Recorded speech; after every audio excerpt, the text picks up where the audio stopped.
Good morning, everyone. We are continuing this morning with Merging with Śiva, Chapter 42, The Evolution of Consciousness, drawn from the Master Course 1967 and 70 editions, plus upadeshas given in 1989. Lesson 292, 7 Centers of Instinctiveness. So this is very unusual material. Try and find it anywhere else.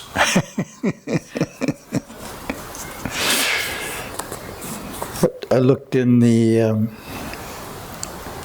Tamil lexicon, and it has these 7 centers, but it just has them as the names of various lokas in the Naraka loka.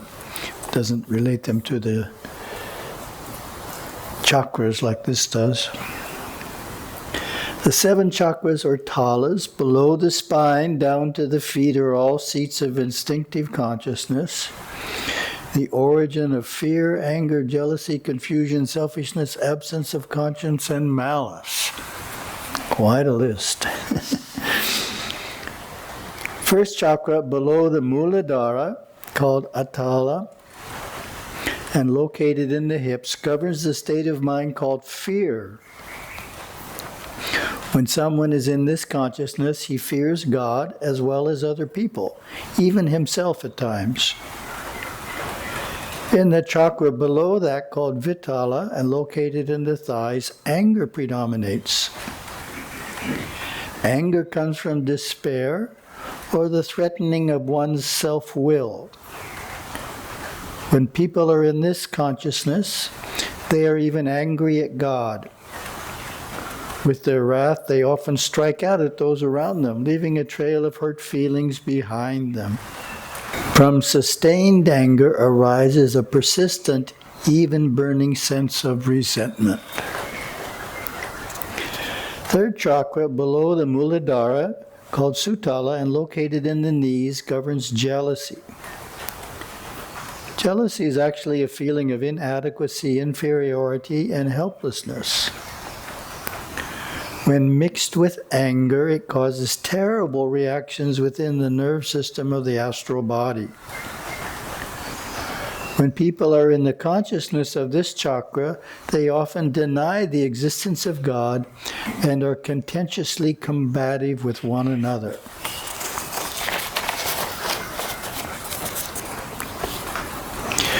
Fourth chakra, below the mūlādhāra, called tala, and located in the calves, governs instinctive willfulness, the desire to get rather than give, to push others no matter what the reactions may be, all to benefit oneself. When people are in the consciousness of this chakra, they proclaim the existence of materialistic advancement over everything else. Greed, deceit, coercion, and bribery prevail. This is truly a dog-eat-dog state of mind. Fifth chakra below the mūlādhāra, called rasatala and located in the ankles, is the true home of the instinctive mind. When people are in the consciousness of this chakra, they see to the well-being of number 1 first, me, myself, and I. Memory, reason, willfulness, thoughts, feelings, and actions without conscience are all motivating factors here, governed by anger and fear. To this state of mind, jealousy, anger, and fear are experienced as intense, even higher states of consciousness. There are even philosophies that have been conceived based on the states of consciousness experienced in these 5 chakras below the mūlādhāra. One of these is existentialism. Many true atheists reside in the 5th chakra below the mūlādhāra, and it is in this chakra that a great part of the mass consciousness resides at this time in the Kali Yuga. Still 2 more to go. Things aren't bad enough already. There are still 2 more chakras below this one. The 6th chakra below the mūlādhāra, called atala and located in the feet, is theft without conscience. Persons living here feel that the world owes them a living. They simply take what they justify to be theirs anyway. The 7th chakra below the mūlādhāra, called patala, and located in the soles of the feet, governs revenge, murder for the sake of murder, malice expressed through the destruction of others' goods, properties, minds, emotions, and physical bodies. Hatred abides here. Malice reigns supreme. This is the consciousness of terrorists and those who support terrorists with vigor and enjoy from afar their every killing, rape, and tortuous act. Reason seldom influences those who live in this state of mind. Now we get to go up. From here at the bottom, there is no other way to go. The only way is up. Evolution takes its toll in bringing the consciousness of these wanton souls up and up into personal ego and some semblance of self-esteem, and then up into the ability of being jealous, then up into conquest of their fears and memory of their past actions, fearful that these horrific events might be repeated, then finally ascending into memory and reason, then into willpower and the Manipura chakra. Hence they may become religious, repentant, resistant to ever wanting again to face the experiences they look back at constantly and cry about in their remorse. Yes, there is only one path. It goes up or it goes down. So that's a very useful summary, and from the Hindu point of view as to what in the world causes people to do these low-minded actions. And they're in the lower chakras. But as Gurudeva says, there's no other way to go but up. So that's the important Hindu point of view, is there are no bad people. There are just people in the lower chakras, and eventually they come up into the higher ones.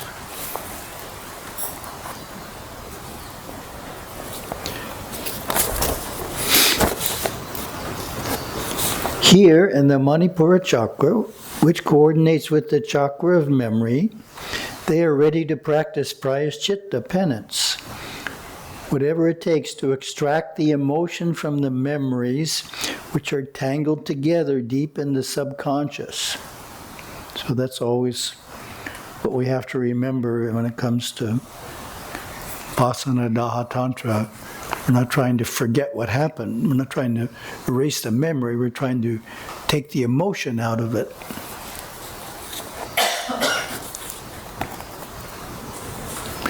Extract the emotion from the memories which are tangled together deep in the subconscious. This is a painful process, but evolution makes it necessary to be lived through. Once accomplished, and practically speaking, it is not easily or always accomplished. This changes for the better the course of the pranas that flow through the subconscious, the sub of the subconscious, and sub-superconscious mind for themselves, their family, ancestors, and progeny several generations back, and many generations into the future. So that's an interesting idea, how when an individual changes himself or herself in this way, it's actually affecting lots of other people. The Tirukural has that idea. I think it's 7 generations in the Tirukural. You do something of a certain nature and it's benefiting your progeny for 7 generations. To further explain, those who are well settled in consciousness within these 7 chakras below the mūlādhāra are not interested in religion. They are irreverent and deny the existence of God. It is here that superstitious fears often prevail. There are no rules. There is no conscience. The various interrelated states of consciousness found within these 7 chakras foster chaos, confusion, feelings of hopelessness, despair, all adharmic states of mind. These are the rates of vibration of the instinctive mind below the mūlādhāra, where Lord Ganesha sits in all his majesty.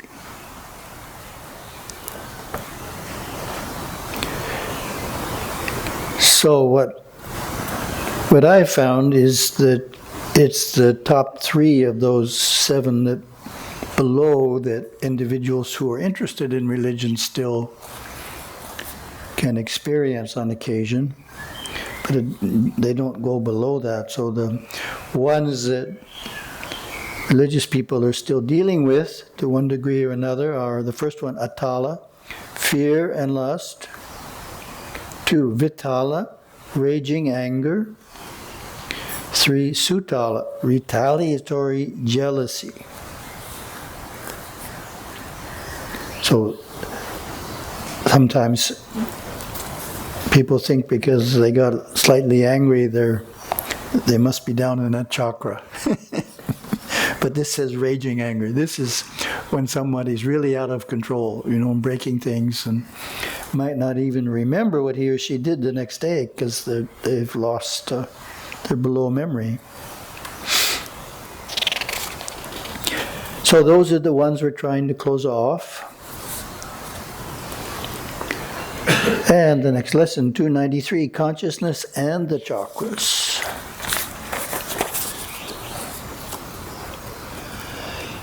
Gaining stability in any of the chakras above the mūlādhāra avails a certain control over the related chakras below the mūlādhāra.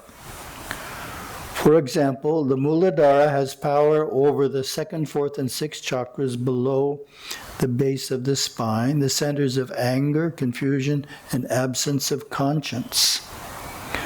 Manipura, the 3rd chakra, has power over the mūlādhāra and the same nalaka centers in an even more expansive way. So that is something that relates in a practical way. So that willpower chakra is related to memory, which is related to anger. So a common reason that people become angry is their will is thwarted. Something didn't work out the way they wanted it to work out, so they end up in anger. Very interesting. And likewise, when a person's reason is strong, they can reason themselves out of starting to get fearful. So every other one is connected.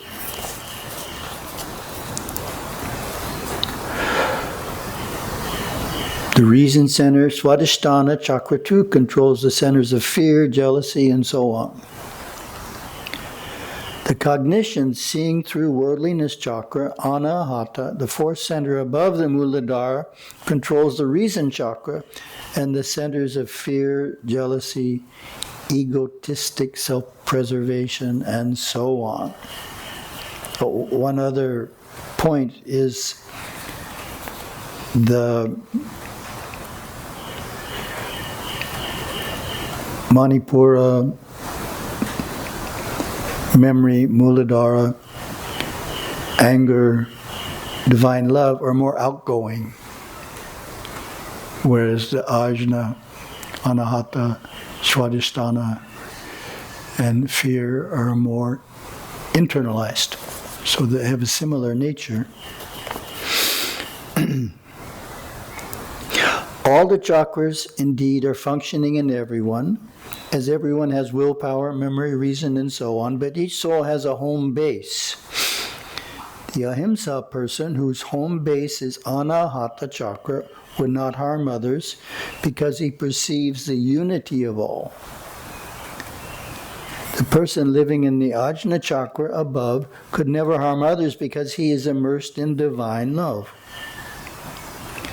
The home base of the terrorist who takes pleasure, joy, and pride and receives medals of honor for his disdain of human rights is the patala chakra at the bottom. The average person, and this is what makes him average, functions predominantly in about 6 chakras. These would be 6 below the mūlādhāra for someone for whom fear is the high point. 3 within that 6 are the sustaining elements. So that's an important point there. That elsewhere in Merging with Śiva, Gurudeva says that individuals live predominantly in 3 chakras, adjacent chakras. So here he's saying there's a total of 6, but of the 6, you're predominantly in 3. So you could say the 3 are in the middle. So 1 or 2 above and 1 or 2 below you sometimes go into, but you're predominantly in your day-to-day consciousness in the same 3 chakras.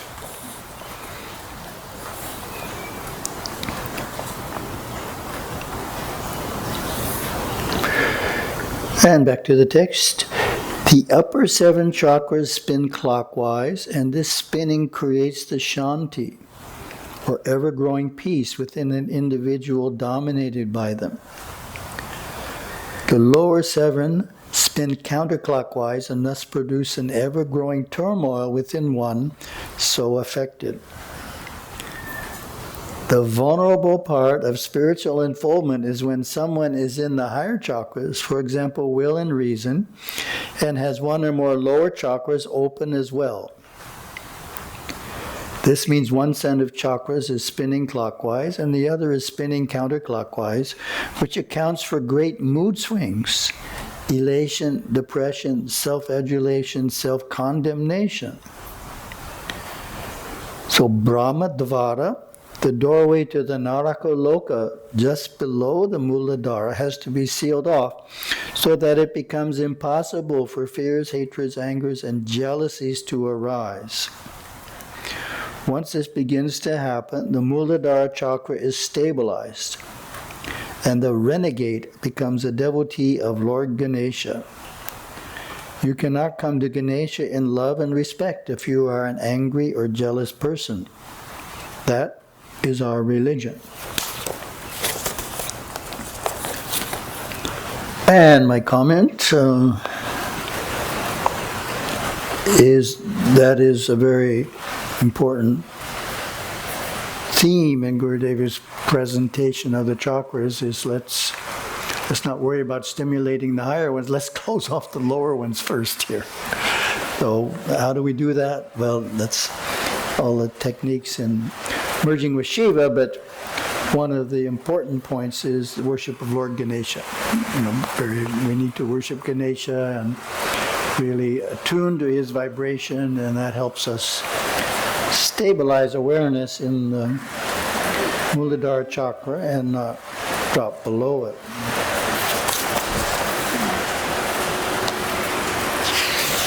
Thank you very much. Have a wonderful day.